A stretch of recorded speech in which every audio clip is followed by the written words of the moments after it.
fits into this overarching theme that identifying Jesus as the crucified Messiah isn't a signing off on a doctrinal statement. It's not just, it's not a set of theological propositions about God.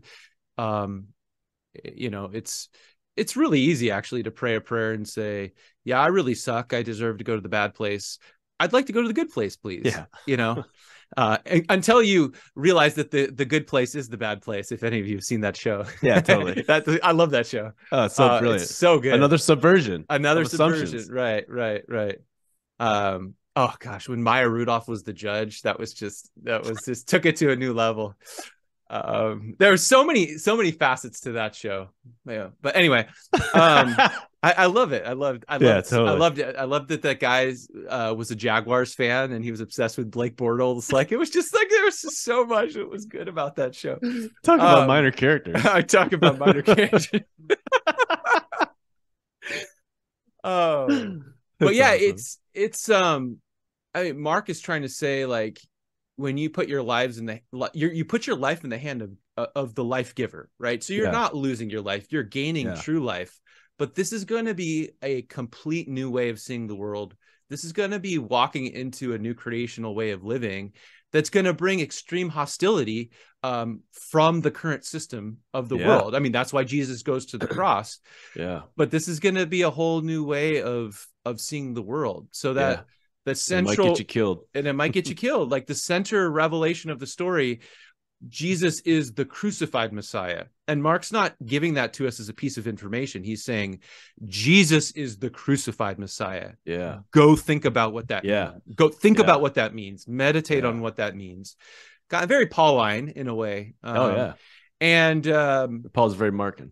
Yeah. I mean, I think we both agree on that, although some of our colleagues would disagree, but I think they very much overlap in many ways. And so, you know, just to see the way that he presents that throughout the story, all the various implications, even the way he presents Jesus's death. I mean, if you're writing a story to make somebody look good, he doesn't, you know, he kind of subverts that. Like, Jesus doesn't look good by ancient standards, you know, in the way he dies. And yet you've got this interwoven tapestry where what's happening to Jesus is in conversation with Psalm 22, the righteous suffering king.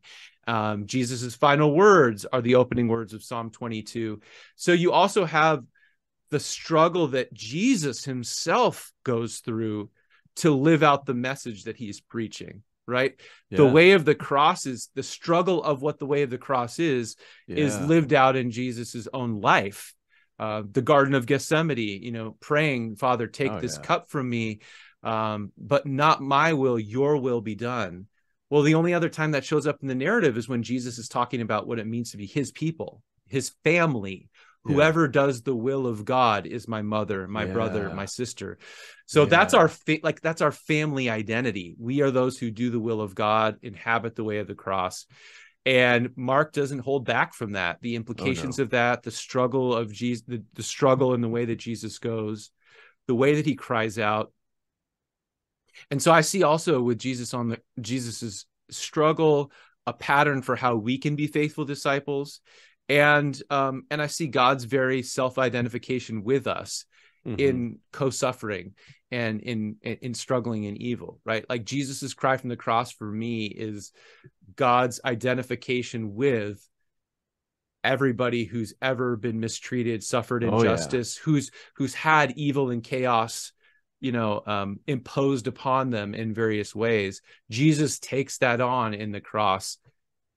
So the facets of identifying Jesus as the crucified Messiah, that's for me, that's another really exciting part of Mark's gospel. And I think you can get that in various ways from other gospels, but I don't think you quite get it.